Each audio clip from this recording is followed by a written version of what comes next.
గడిచినటువంటి 10 సంవత్సరాలుగా తెలంగాణ రాష్ట్రంలో ఒక అరాచక పాలన కొనసాగించినటువంటి కల్వకుంట్ల కుటుంబం, ఆ కుటుంబ పరిపాలనలో ఈ ప్రాంతంలో ఉన్నటువంటి ఓ లిల్లీపుట్ నాయకుడి నేతృత్వంలో జరిగిన ఒక అరాచక వ్యవస్థ అన్న ప్రజలకేమో పప్పు పుట్నాలు, వాళ్ళకేమో వేల కోట్ల రూపాయలు.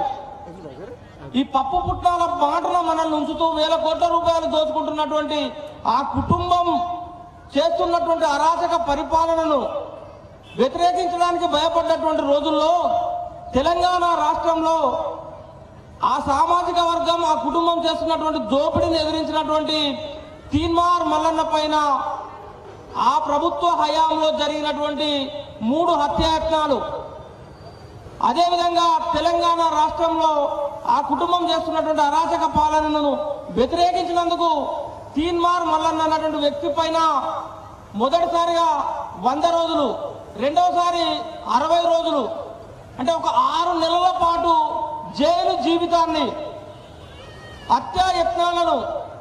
సో ఇవన్నీ కూడా తీన్మార్ మల్లన్నకు ఆస్తులు కావాలనో లేకపోతే అంతస్తులు కావాలనో పెట్టినటువంటి పోరాటం చేస్తే పెట్టినటువంటి కేసులు కాదన్నా. మల్లన్న కూడా తన వ్యక్తిగతమైనటువంటి వ్యవహారానికి జైలుకు వెళ్ళలేదన్నా. కేవలం దొరలు చేస్తున్నటువంటి అరాచకాలను వ్యతిరేకించినందుకే తీన్మార్ మల్లన్న పైన జరిగినటువంటి దాడులు.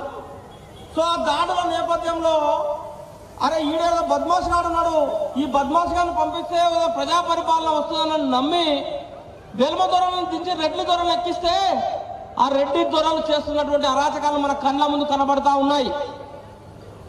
ఇలా కాంగ్రెస్ పార్టీ నుండి మల్లన్నను సస్పెండ్ చేయడానికి ప్రధానమైనటువంటి కారణం తెలంగాణ రాష్ట్రంలో బీసీ కులగణన, జనగణన పేరుతో చేసిన దుర్మార్గపు వ్యవహారాన్ని, బీసీ, ఎస్సీ, ఎస్టీ, మైనార్టీల లెక్కలను తప్పుడు లెక్కలుగా చూపించి మన సంఖ్యను తక్కువ చేశారన్న ఆగ్రహం వ్యక్తం చేసినందుకు ఈరోజు మల్లన్నను కాంగ్రెస్ పార్టీ నుంచి బయటకు పంపించారు.